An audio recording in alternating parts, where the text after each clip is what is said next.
Hey guys, today I'm going to tell you how to disable startup programs in Windows 11.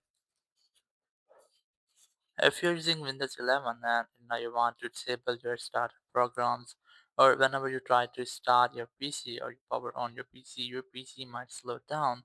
So basically it happens due to startup programs which automatically run on startup of your PC. So you just have to go to your settings and just click on the search option and just search for settings. Click on open to open your settings. So once you are in settings, you just have to click on apps and then click on startup apps. It's the startup option. Just click on this.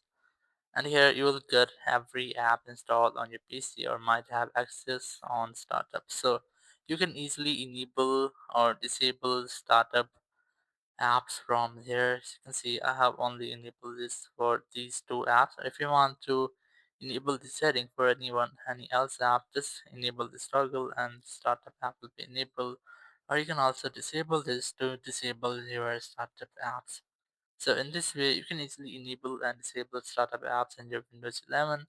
Thank you very much for watching the video, and the next video, bye bye.